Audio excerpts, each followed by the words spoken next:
I'm interested in 100% clean energy, and I want to know about you.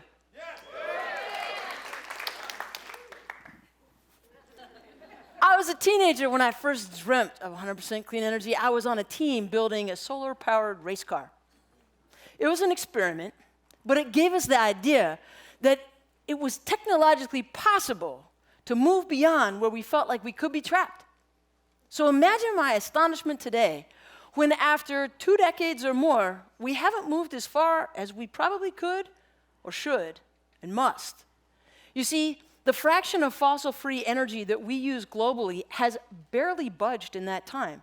And the same is true, too, for the United States. Check it.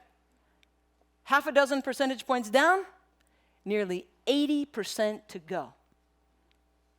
We're in the middle of amazing energy revolutions, but it is going dangerously slow. 100% clean energy in a time frame that matters requires a tremendous amount of investment, much more than anything you've seen yet, to drive fossil fuels into history. And 100% has to mean more. It has to mean everyone. Because who thinks we're going to get to 100% with the fraction of the people? Right? That's why my colleague, Dr. Anthony Kinslow, and I started to teach classes at Stanford, a hotbed of revolution in the energy sector. And we started to offer classes like Racial Equity in Energy, Quest for an Inclusive Clean Energy Economy. Well, I want you to know that I love this hat, but sometimes I lose heart. It came from a clean power campaign that motivates me daily, but sometimes I get down, especially when I'm facing policies that come from theories of change that are basically linked to trickle-down ideas. The ones that are visibly stratifying our clean energy economy. The ones that are unjust for some, but dangerous and jeopardizing for everyone. They take a toll on the time of the transition that no one can afford.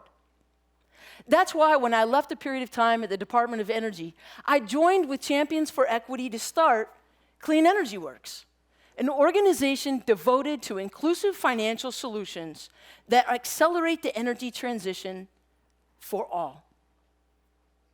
Now, I have to say, I was dubious at first that we would find what we needed in the landscape, but in that search, we found glimmers of hope that you probably wouldn't imagine.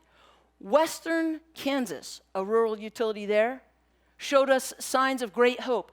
In eastern Kentucky, where we found coal fields served by rural utilities, they also had inclusive solutions. And that led me to a convention of all rural utilities, and that's where I met Mr. Curtis Wynn, a visionary leader from my home state of North Carolina, who was keen to work with us. He said it was a highlight of his career to mobilize millions of dollars to invest in clean energy upgrades in communities that had been weathering disinvestment for decades. What do these places have in common? These rural utilities in Kansas, Kentucky, and North Carolina. Inclusive utility investment. It's a solution where the utility is able to pay for any money-saving upgrades at any site they serve, regardless of what the customer's income, credit score, or renter status may be. And that's news. The utility recovers its costs then with a charge on the bill, no matter which customers come and go over the years until the costs are recovered. And in the places where this offer is available and no upfront costs are required because the upgrades are money-saving, 90% of the people say yes. I thought that was a magic trick. Are you for real? So I went to go look at the data collected by the creators of the pay-as-you-save system that these rural utilities were using. Here's a snapshot. More than 20 utilities in 10 states deploying more than $50 million at 5,000 locations, producing a track record where utilities with experience year after year say that their cost recovery rate is 99.9%, even in economically distressed rural areas.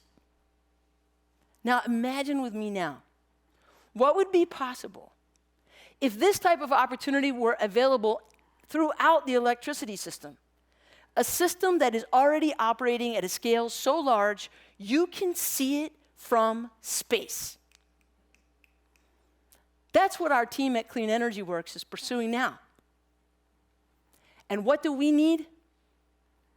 We need more collaborators. We love working with community organizers, companies, civic leaders, and innovators who are bringing inclusive solutions into new spaces.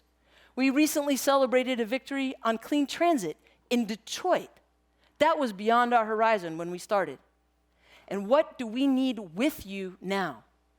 We need more leaders who recognize that advancing equity and inclusion in the clean energy economy is not a detour. It's not a diversion. It is the critical path. And we all can have the humility, we can be brave, to listen to people who are making the path by walking in rural communities and lighting a way towards a faster and more just transition. Who can you bring to the quest for an inclusive clean energy economy? Because to get to 100%, we need 100%. Thank you.